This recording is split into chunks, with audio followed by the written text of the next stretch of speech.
Hello दोस्तों, happy independence day.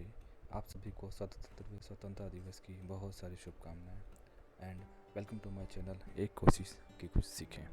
दोस्तों, आज का हमारा टॉपिक है जुडिशरी अर्थात न्यायपालिका। दोस्तों, हम सब जानते हैं कि हमारा देश 15 अगस्त 1947 को आज़ाद हुआ।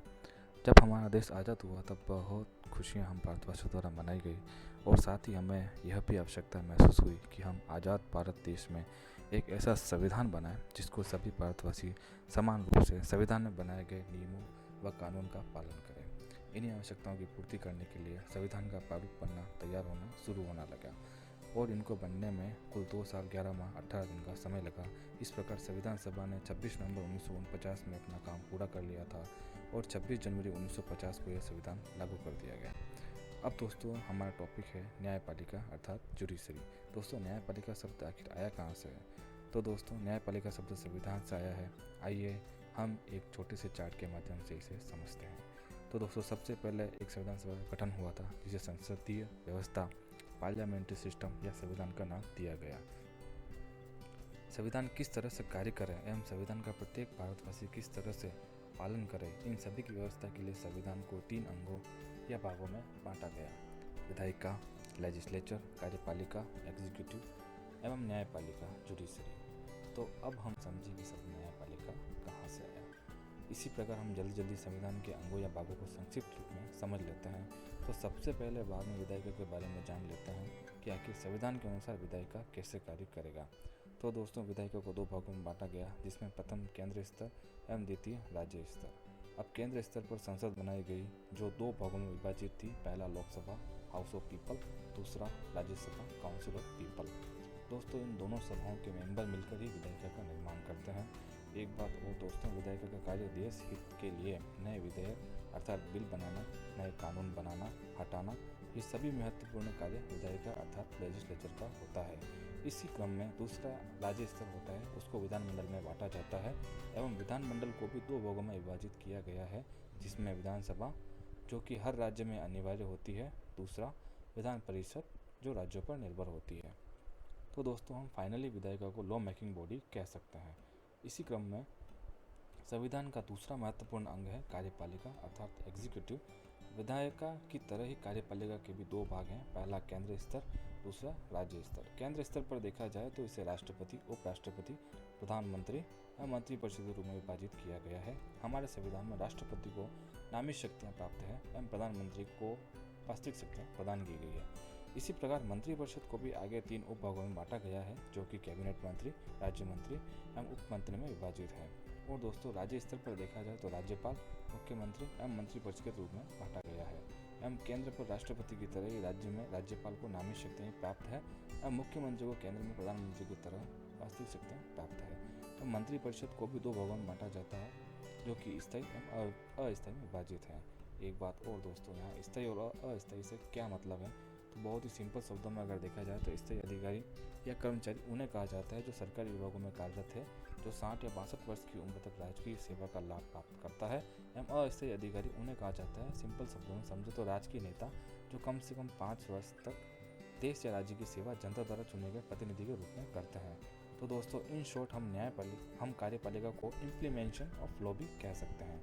एक बात और दोस्तों, विधायिका द्वारा जो भी नए विधेयक बिल बनाए जाते हैं उसका केंद्र या राज्यों पर लागू करने का महत्वपूर्ण कार्य भी कार्यपालिका का ही होता है। और दोस्तों, आज का हमारा जो महत्वपूर्ण टॉपिक है वह संविधान का तीसरा अंग जो है न्यायपालिका जुडिशरी। दोस्तों, विधायिका एवं कार्यपालिका की तरह इसे अलग अलग भागों में नहीं बांटा गया, अर्थात न्यायपालिका को एकीकृत न्यायालय में ही रखा गया। अब दोस्तों, आप सोच रहे होंगे कि अगर न्यायपालिका को नहीं बांटा गया तो देश में एक ही सुप्रीम कोर्ट यानी उच्चतम न्यायालय क्यों है एवं अलग अलग राज्यों में हाई कोर्ट यानी उच्च न्यायालय क्यों है और हर जिले में जिला एवं सत्र न्यायालय डिस्ट्रिक्ट कोर्ट क्यों बनाए गए हैं। तो दोस्तों, जैसा कि मैंने थोड़ी देर पहले बताया कि संविधान में यह स्पष्ट किया गया है कि न्यायपालिका को एकीकृत न्यायालय अर्थात एक ही न्यायालय जो कि सुप्रीम कोर्ट है का प्रतिपादित निर्णय हमारे देश में सर्वोपरि माना जाएगा। उच्चतम न्यायालय कार्यपालिका व विधायिका दोनों के द्वारा किए गए कार्यों की समीक्षा भी करता है। उच्चतम न्यायालय को दोस्तों इनहेरिएंट पावर है, वह देश में किसी भी विषय का स्वतः संज्ञान ले सकता है। कोई भी व्यक्ति दोस्तों सीधे उच्चतम न्यायालय में न्याय की गुहार या न्याय प्राप्त नहीं कर सकता। उसे सबसे पहले अपने जिले में स्थित न्यायालय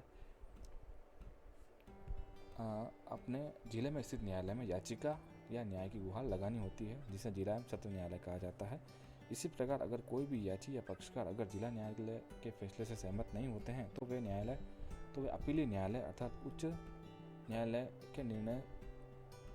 न्यायालय हाईकोर्ट से न्याय प्राप्त कर सकता है। एवं अंत में यदि कोई पक्षकार उच्च न्यायालय के निर्णय से भी सहमत न हो तो वह अंत में सुप्रीम कोर्ट अर्थात उच्चतम न्यायालय में अपील प्रस्तुत कर न्याय प्राप्त कर सकता है। उच्चतम न्यायालय बहुत ही गहनता से निर्णय प्रतिपादित करते हैं, जिसे हमारे देश में अंतिम निर्णय माना जाता है एवं उस निर्णय को संविधान के अनुसार सभी व्यक्तियों को मानना होता है।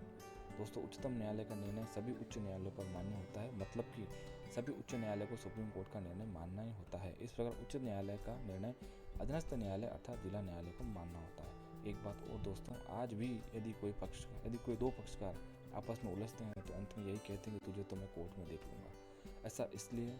ऐसा दोस्तों इसलिए कहा जाता है क्योंकि देश के संविधान के अनुच्छेद 50 में न्यायपालिका एवं कार्यपालिका दोनों को अलग अलग रखा गया है, ताकि इससे कार्यपालिका में यदि कोई व्यक्ति किसी भी प्रकार से देश के अहित में सोचे तो उसे न्यायपालिका की ओर से विधायिका द्वारा प्रतिपादित कानून के अंतर्गत सजा दी जा सके। इसलिए लोगों का न्यायालय में बहुत ही गहनता से विश्वास है कि कुछ भी हो हमें न्यायालय में न्याय अवश्य प्राप्त होगा। दोस्तों, हमारे देश में न्याय प्राप्त करने में थोड़ा विलम्ब होता है क्योंकि हमारे देश का संविधान सबसे लंबा संविधान है एवं हमारे न्यायालय में दोनों पक्षकारों को पूरा समय दिया जाता है कि वह न्यायालय के सामने अपना पक्ष संपूर्णतया रख सके, जिससे न्यायालय को भी अपना निर्णय सुनाने में निष्पक्षता प्राप्त हो। तो दोस्तों, हम न्यायालय को in short maintain the law भी कहते हैं।